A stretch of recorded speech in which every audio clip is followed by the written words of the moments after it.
अंग्रेजन बहू और बेचारी भूली सास। माधवी अपने पति रमेश और अपने बेटे अजय के साथ रहा करती थी। अजय का बचपन से एक ही सपना था कि वो अपनी आगे की पढ़ाई यूएसए में पूरी करे और इसीलिए वो यूएसए पढ़ाई करने के लिए चला जाता है। 3 साल बाद जब वो अपनी पढ़ाई पूरी करके आता है तो अपने बेटे के आने की खुशी में माधवी उसकी पसंद के कई तरह के पकवान बनाती है और जब घर की डोरबेल बजती है तो माधवी अपने पति रमेश को कहती है, लगता है मेरा अजय आ गया है, आप यहीं बैठना, मैं दरवाजा खोलती हूँ। माधवी जल्दी से जाकर दरवाजा खोलती है तो दरवाजे पर अजय के साथ एक लड़की को देखकर वो अजय से पूछती है, ये कौन है बेटा? माँ, ये ग्रेटी है। हम दोनों यूएसए में साथ ही पढ़ते थे और अब ग्रेटी इस घर की बहू है। क्या बहू? अरे बेटा, तूने शादी कर ली और बताया भी नहीं। कम से कम अपनी माँ को बता तो देता कि तू अपने साथ इस घर की बहू लेकर आ रहा है। मैं बहू के आने की कुछ तैयारी तो कर लेती। कोई बात नहीं बहू, यही रुक, मैं अभी तेरे लिए पूजा की थाल लेकर आती हूँ। मॉम, आप अपनी ये फॉर्मेलिटीज बाद में पूरी कर लेना। I'm so tired right now. अच्छा डार्लिंग, अपना रूम कहाँ है? कोई बात नहीं बहू, तुम पहले आराम कर लो, तब तक मैं तुम्हारे लिए चाय बना कर लाती हूँ। ग्रेटी अपनी सास की किसी भी बात का कोई जवाब नहीं देती और अपने रूम में जाकर सो जाती है। कुछ देर बाद माधवी अपने बहू बेटे के लिए चाय नाश्ता लेकर उनके कमरे में जाती, जहाँ ग्रेटी अपनी सास से कहती है, अजय, अजय! क्या हुआ ग्रेटी? अपनी मॉम को बोलो कि अब ये जब भी हमारे कमरे में आए तो नॉक करके आए। आपसे मैं ऐसा ही करूंगी बहू। वो तो आज ही तुम दोनों आए हो तो मुझे लगा थक गए होंगे, इसलिए जल्दी जल्दी मैं ऐसे ही चाय नाश्ता लेकर आ गई। वो क्या है ना, अजय जब भी बाहर से आता है तो आते ही चाय मांगता है, बस इसीलिए मैं ना ये चाय यहाँ रख देती हूँ, पी लेना, अदरक वाली चाय है। ये बोलकर माधवी वहाँ से जाने लगती है। तभी ग्रेटी अपनी सास से कहती है, जाते हुए अपनी साथ अपनी ये चाय भी ले जाओ, क्योंकि अजय अब चाय नहीं पीता।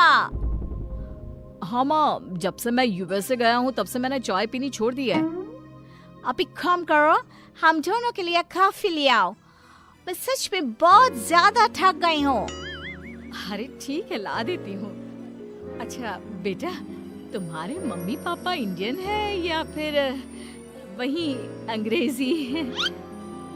मेरे मम्मी पापा इंडियन हैं, पर मैं शुरू से यूएसए में रही हूँ, इसलिए मैं खुद को अंग्रेजन मानती हूँ।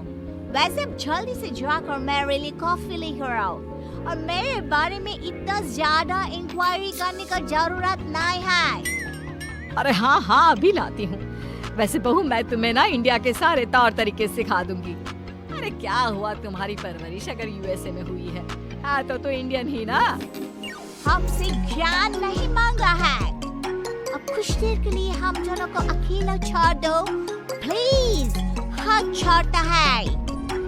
अपनी बहू की बात सुनकर माधवी वहाँ से चली जाती है। माधवी का उतरा हुआ चेहरा देखकर रमेश माधवी से कहता है, हमने इस नालायक को बाहर पढ़ने के लिए भेजा था और इसने क्या किया, बाहर से अंग्रेजन बहू उठाकर ले आया। माधवी, तुम बहुत भोली हो, पर मैं नहीं। ये लड़की हमारा घर तोड़ देगी, हमसे हमारे अजय को दूर कर देगी। देखा, आते ही कैसे रोब झाड़ रही है, जैसे तुम इस घर की नौकरानी हो। तुम उसको बोलो कि तुम इस घर की मालकिन हो और उसकी सास हो, वो वही करे जो तुम कहोगी। अरे आप बेकार में ही गुस्सा हो रहे हैं। बहू यूएसए की है, यहाँ नई नई आई है, उसको यहाँ के तौर तरीके नहीं पता और वो मुझे अपनी माँ मानती है, तभी तो अपने नखरे दिखा रही है। वैसे भी ना बहू बेटी दोनों बराबर ही होती है। माधवी, कौन सी बेटी अपनी माँ से ऐसे बात करती है जैसे तुम्हारी बहू कर रही है? मैं बस तुम्हारे कहने पर चुप हूँ, वरना मैं अपने बहू बेटों को आज ही घर से निकाल देता। ये कहकर रमेश वहाँ से चला जाता है। ऐसे ही कुछ दिन बीत जाते हैं और ग्रेटी अपनी बेचारी भोली भाली सास पर अत्याचार करती रहती है। ग्रेटी अपना सारा काम अपनी सास से करवाती और उसी को भला बुरा सुनाती। ऐसे ही एक दिन माधवी कपड़े धो रही होती है और ग्रेटी माधवी को सताने के लिए अपने सारे कपड़े लाकर उसे देती है और कहती है, मॉम्स, ये मेरे कुछ कपड़े हैं, जरा इन्हें भी धो दो। इतना बोलकर ग्रेटी तैयार होकर घर से जाने लगती है। तभी माधवी उससे कहती है, बहू, आज तुम्हारे ससुर के दोस्त के घर में एक छोटी सी पार्टी है। उन्होंने सह परिवार बुलाया है। मैं चाहती हूँ कि तुम और अजय भी आज हमारे साथ वहाँ चलो और आज ना साड़ी पहनना। मॉम, अभी मैं क्लब जा रही हूँ, रात को मुझे टाइम मिलेगा तो आपके साथ चली जाऊंगी, पर साड़ी बारी नहीं पहनूंगी। ये कहकर ग्रेटी वहाँ से चली जाती है। शाम हो जाती है। सब ग्रेटी के घर आने का इंतजार करते हैं और इस वजह से कोई भी पार्टी में नहीं जा पाता। इंतजार करते करते रात के 12 बज जाते हैं। 12 बजे रात को ग्रेटी नशे की हालत में जख्मी घर आती है। अपनी बहू के सर और हाथ पर लगी चोट देखकर माधवी परेशान हो जाती है और जल्दी से फर्स्ट एड का बॉक्स लाकर अपनी बहू के सर पर पट्टी करती है। एक माँ की तरह प्यार करते हुए वो अपनी बहू से कहती है, बहू, तुझे चोट कैसे लग गई बेटा? मैं घर आ रही थी, एक बाइक वाले से मेरी चक्कर हो गई। कोई बात नहीं बेटा, कल सुबह होते ही तुझे अपने फैमिली डॉक्टर के पास ले जाऊंगी। अच्छा, अब तू ना आराम कर, मैं तेरे लिए अभी हल्दी वाला दूध लेकर आती हूँ। माधवी, मैंने तुम्हें पहले ही समझाया था, ये अंग्रेजन हमारे घर के लिए ठीक नहीं है, पर तुमने मेरी एक नहीं मानी। अब देख लो, आज इस अंग्रेजन बहू की वजह से सारे मोहल्ले में हमारी नाक कट गई है।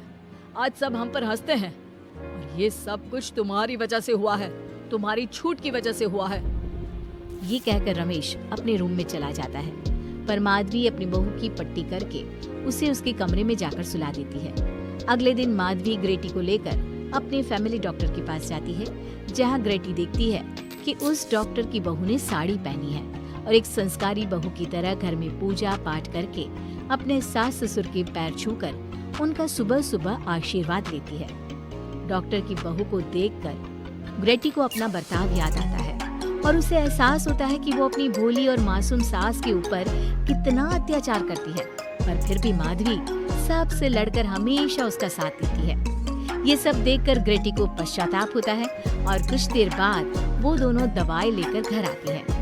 जब माधवी ग्रेटी को दवाई खिलाने के लिए उसके पास जाती है तो, मॉम, मुझे माफ कर दीजिए, मैंने कभी भी आपके प्यार को नहीं समझा, आप पर इतना अत्याचार किया, आपकी बेइज्जती की, आपसे घर का सारा काम करवाया। आपने मुझे कितनी छूट दी, पर फिर भी मैं आपके साथ इतना बुरा करती थी। और आज जब मैं नशे की हालत में चोट खाकर घर आई तो भी आपने मुझसे कोई सवाल नहीं किया, उल्टा आपने मेरा साथ दिया, मेरी सेवा की। आज जब मैंने डॉक्टर की बहू को देखा घर का काम करते हुए, अपने सास ससुर की सेवा करते हुए, तब जाकर मुझे एहसास हुआ कि मैं कितनी रॉन्ग थी। एक इंडियन होकर भी एक बहू के कर्तव्य से दूर रही और आपके ऊपर अपनी अंग्रेजी का रौब झाड़ती रही। मुझे माफ कर दीजिए सासू माँ। बेटा, अक्सर बच्चों से गलतियां हो जाती है। ऐसे भी सुबह का भूला अगर शाम को घर आ जाए तो उसे भूला नहीं कहते बहू। और मुझे बहुत अच्छा लग रहा है ये देखकर कि मेरी अंग्रेजन बहू कितनी समझदार हो गई है। जिसके बाद माधवी और ग्रेटी एक दूसरे को गले लगा लेती है और उसके बाद से ग्रेटी एक संस्कारी बहू की तरह रहती है और अपनी सास को किसी भी शिकायत का मौका नहीं देती। अपनी सास ससुर की बहुत अच्छे से दिल से सेवा करती है।